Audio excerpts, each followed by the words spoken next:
Coach Washington to start us out here. We will begin with Nathan Baird from Cleveland.com. If you're on, Austin Ward on deck. Nathan, if you're here, start us off.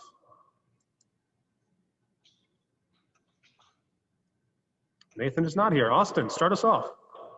Hey, as you've watched, maybe you haven't, there have been some games around the country where it seems like tackling has been an issue. You guys just got the pads on now. I wonder if you guys have changed anything or emphasizing tackling any differently, after such a long layoff where you guys didn't have a chance to go full contact in March.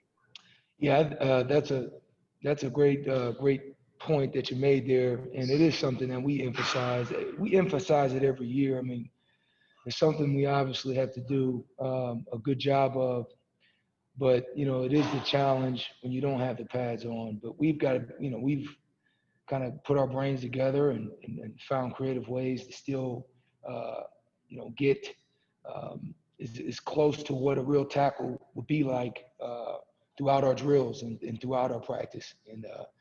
And so, yeah, that is going to be a critical piece. But, fortunate for us, I think our guys and maturity of our guys have played a lot of football. It's one of those things that if they approach it like a pro, you have an opportunity to hit the ground running. But it's definitely a focus every day we're out there. When you talk about some of those techniques, and we've heard some other coaches talk about that in the past, the things that you can do to simulate for a linebacker that is so reliant on making a tackle, what are those things that you emphasize specifically to get that done? Well, number one is your eyes. We talk about eyes up. The number one things guys do is they drop their eyes. When you drop your eyes, obviously now you put yourself in a situation where your head goes down and you're not able to secure the tackle. The other thing, so we hit that. The other thing we talk about is our feet, and tracking. We talk about putting a near foot in the ground. And so again, that's a critical piece too. When you watch guys who miss tackles, usually their legs die or usually they're out of a power base. So those are things that really impact tackles. And none of those have anything to do with contact. So those are some starting points fundamentally. And then once contact's made, we talk about, uppercutting, squeezing, driving your legs post-contact. Those things are tougher to simulate, but you can do it. You can find ways to do it, with pads and things like that. But those are the major components, major fundamentals that we attack and that are very important to tackle. All right, we'll go to Nathan Baird with Cleveland.com. Bill Rabinowitz on deck. Nathan.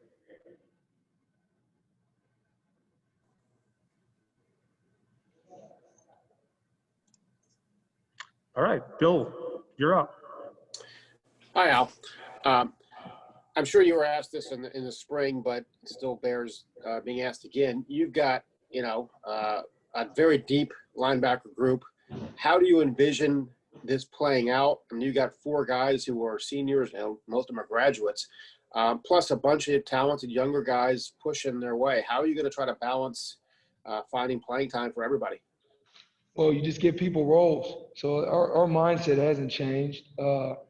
We have, you have to give the player a role, a focus, and give them the opportunity to exercise that. So we are a deep group, but we're going to need this year in particular. We're going to need more than just 3 or 4. We have to throughout the year develop. And because you never know what could happen with this whole situation we're in. So everybody has a role, everybody's engaged. And that's something that I feel like this time period has really brought us closer in the sense of everybody's kind of, they feel like they matter and everybody has an impact in their own way. So, our mentality going into the spring hasn't really, to now, it really hasn't changed much. Our goal is just to get better every day and when your number's called, be ready to play. We have some thoughts about how we want to use our guys and things like that, but I think our mentality has been all hands on deck. And just how good do you feel about your group? And are there specific young players that you really feel are on the verge of breaking through? Yeah. First, how do I feel about the group? I think this particular group of guys is one of the more special guys I've been around from the standpoint of leadership. I mean, this is one of the most adverse times a college athlete could ever have. And just through that all, despite all that, they've, in my opinion, have found a way to make themselves better, found a way to get closer. So the character in the room is through the roof. I hold this group in high regard. I think they're extremely talented. And I think that, you know, they have a determination. You know, our mentality this whole offseason is focused on improving, you know, focused on, you know, being the difference, you know, making the difference. And so we've had a chip on our shoulder since the beginning of the year, and we still carry that. So we're a determined group. We're talented. Now we got to go out there and you know, get the job done. Young guys, man, I tell you, you know, the depth. You talk about the depth from guys like Taraja and Dallas who are doing unbelievably well. You know, and they're not really young guys, but you know they are in a sense. But they're having a really strong camp, if you will, so far. But behind them, you know, you got Kayvon Pope, you got Craig Young. Both of those guys have done an outstanding job. And the freshmen coming in, and I'm really excited about Cody Simon and Mitchell Melton. Both those kids, I think, are going to be special players. You know, and you know they're both tough, they're both smart, and they both love football. So very excited about the youth of the program, the young guys, and you know they just got to have opportunities to get out there and play. You know, and when they get out there, they got to make the impact that they know that they want to make, and you know everything leading up to that, they've shown that they're capable. So I'm excited. Sure. Thanks, Al. Yeah. All right, next up we'll go with Colin Hass-Hill from 11 Warriors with Bill Landis on deck. Colin? Ali, you talked about you want to find roles for all the players. And when I think about that, I think about those three juniors, Taraja, Dallas, and Kayvon, and what they might be able to offer. Can you sort of just go through each of them and say, like give us an idea of what you like that they can do, that they can impact games? Because, you know, we've seen them, you know, late in games, but maybe we haven't seen them early in games the way that, you know, you want to play them this year. Yeah, so I guess, you know, start with Dallas Gant. You know, Dallas Gant is, you know, he's a skilled inside backer. You know, he has position flexibility. He can play Mike and Will for us. And so, you know, his value for us is obviously to contribute meaningful minutes, but to be able to help us in different types of ways. Taraja Mitchell's an explosive player. You know, we all seen that, and a very passionate player. And so, you know, those types of guys, you know, we can find ways to get them closer to the ball and attack the football and, you know, try to play to their strengths. Kayvon Pope's very athletic in space. Very instinctive. So, you know, there's ways to utilize them. I don't want to get into too much of the detail of the scheme, but, you know, just knowing their attributes, you know, we have to do a good job of putting them in position to play to their strengths. So, you know, that's kind of how we envision utilizing them this season. What's the biggest reason that you guys feel like, you know, you can move Barron potentially away from Mike and have someone else fill in behind Tough?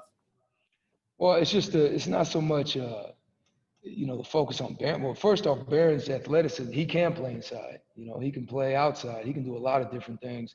But it's more just looking at what we're trying to do on defense, playing to each guy's strength, and how we can be more creative. I think that's more of a focus on, you know, what we're trying to do better. You know, what we're trying to figure out how to make more of an impact. So, you know, Barron's still, you know, he's a linebacker for us. You know, he'll be outside. He'll still be inside too.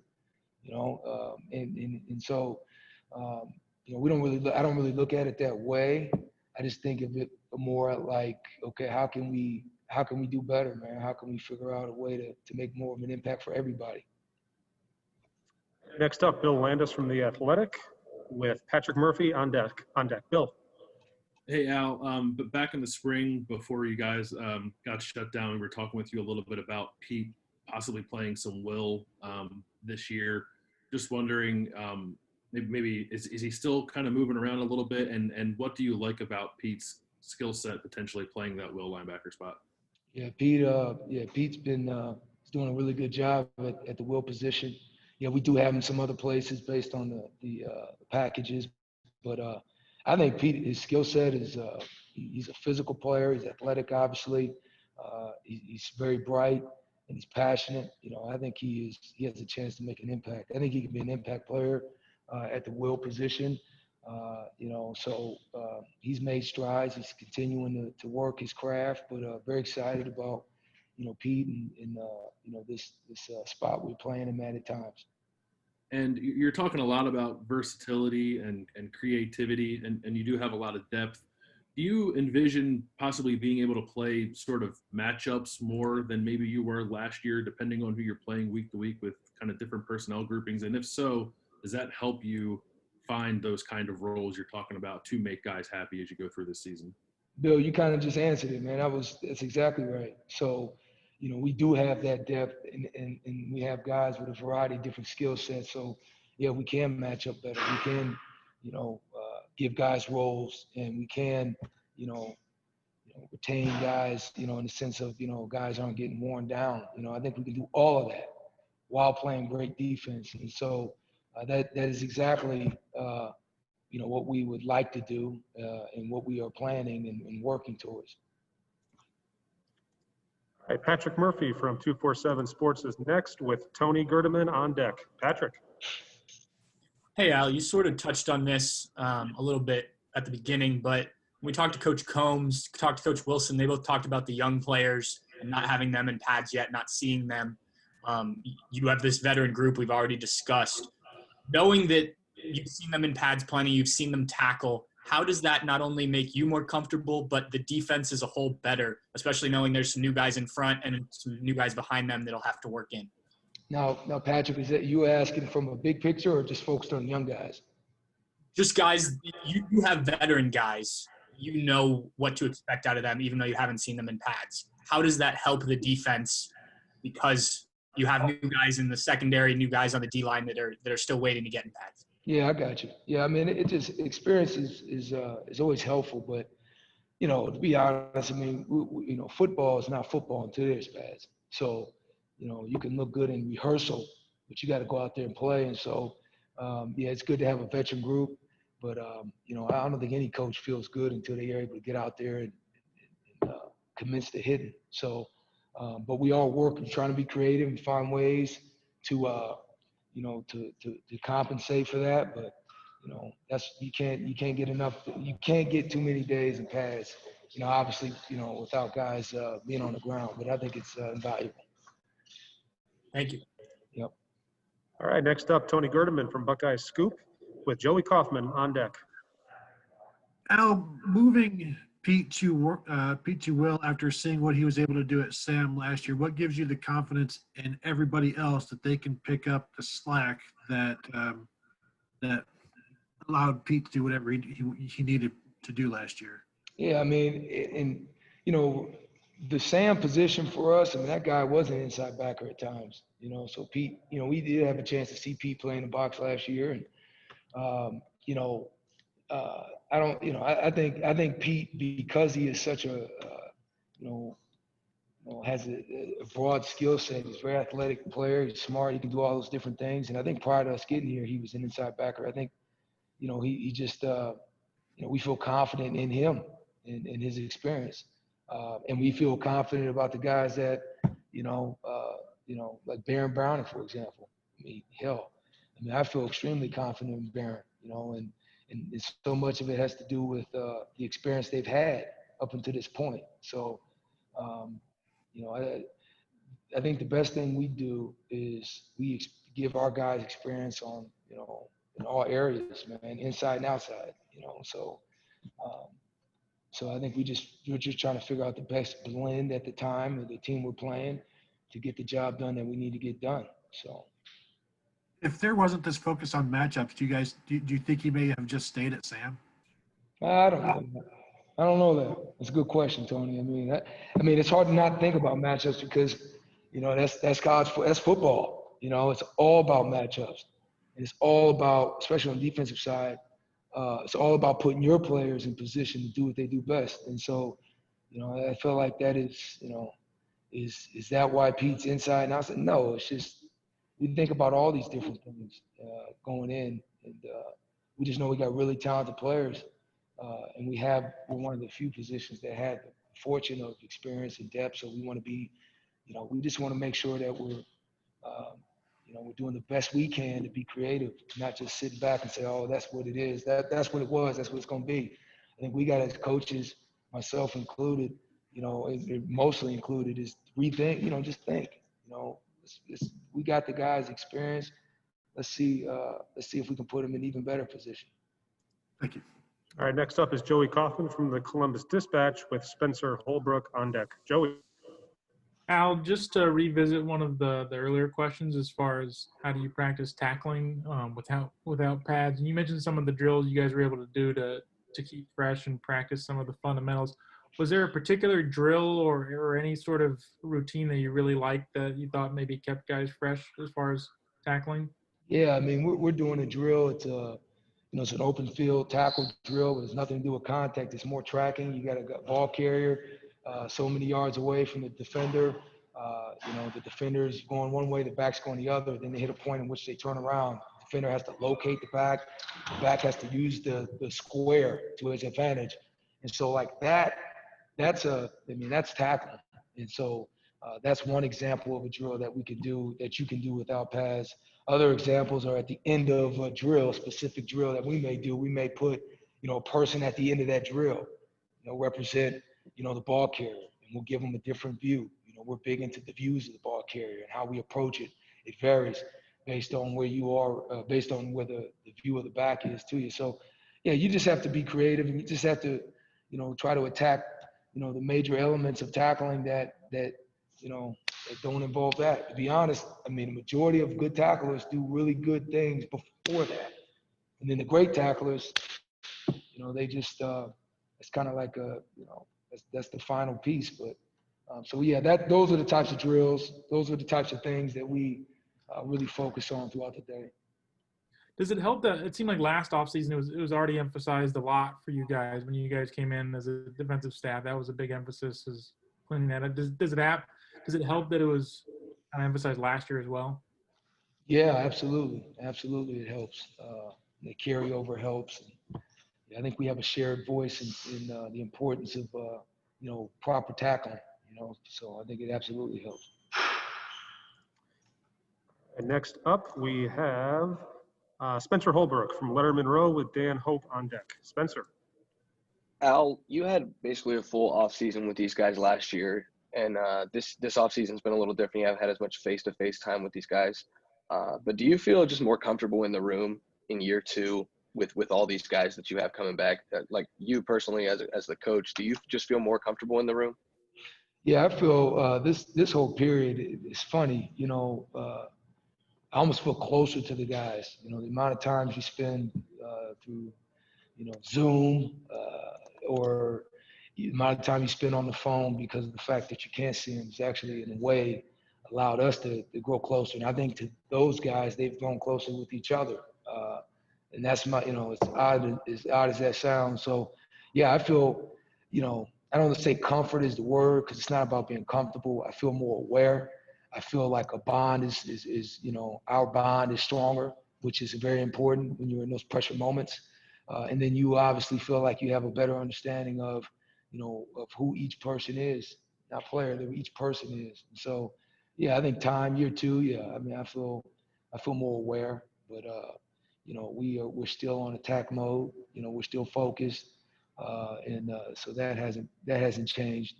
But yeah, Spencer, I think to answer your question, yeah, I feel like year two, I feel definitely more aware. And then along the same lines of just inside the room, Tuff has been a captain for a while now, and it seemed like his leadership is like at a peak. Where has he improved in that? Because it seemed like he couldn't really improve anywhere. He's one of the best leaders on the roster. Where can he still improve as a leader? Yeah, that's a good question. So I think there's two types of leaders. There's some that, a little more quiet, more action-based, and some are more vocal. I think Tuff naturally is more of a reserve guy, more on the action side of things. I think he is, challenge himself to be more outward with his leadership style, and he's done that. And he gets, he commands respect from the freshman to the upperclassmen. Man, he's always been there. I mean, you're a captain as a sophomore that's saying something. So I think he's taking that approach, being more vocal, being more, willing to speak up, during practice. If he sees something that's not up to standard, and also taking guys under his wing a little bit more, younger players that, that are going through those growing pains. He's one of those guys that pull them aside and kind of give them a different perspective, one from a guy who's done it. So, yeah, he's done a real good job, and he's improving in every way. In fact, I mean, he's can't say enough good things about Tough. The last set of questions for Coach Washington. We'll go to Dan Hope from 11 Warriors. Dan. Hey, Al, for Justin Hilliard, what do you see his role being like this year, and how happy are you that he gets this chance to play this 6th year? That's one of the best things about playing this season, having a chance to play as a guy like Justin Hilliard, who's been here, I think it's the 6th year, and, I see him being a major contributor. I see him being a guy to help us on and off the field. I think he's healthy, which is something that, his injuries have plagued him in the past. And I think he's come out of this whole thing stronger. So we're expecting big things out of him, and in leadership as well as one of those major things. And so I'm real excited about Justin and what he's done. And Coach Madison's done a great job, of just continuing to keep him engaged throughout his whole process here. I'm curious too. The NCAA, made it this year so that nobody loses a year of eligibility. Does that help at all with managing that large group of upperclassmen linebackers you have, knowing that some of them could now get an extra year on the back end? Yeah, but to be honest with you, the guys don't think that way. I mean, some may, but like this season's on now, like it's time to play. So I think in the back of their mind, sure, but once they gave us a start date, man, it was kind of like, hey, it's time to roll. So I think everybody's eager. Everybody wants to contribute. So that's what you want. And another young guy I didn't mention, I should have, man, is Tommy Eichenberg. I mean, that guy Tommy Eichenberg, who a year ago was banged up coming in, he's doing a really, really fine job. And so I mean, I think that whole situation is, it is what it is. But I think our focus is really on just, trying to win this Wednesday or Thursday. I don't even know what day it is. I know it's the second day of pads. I can tell you that. Thanks, Al. Thank you, Coach, so much. Yeah, Have a great practice today. Appreciate your time. Thank you, guys. Take care.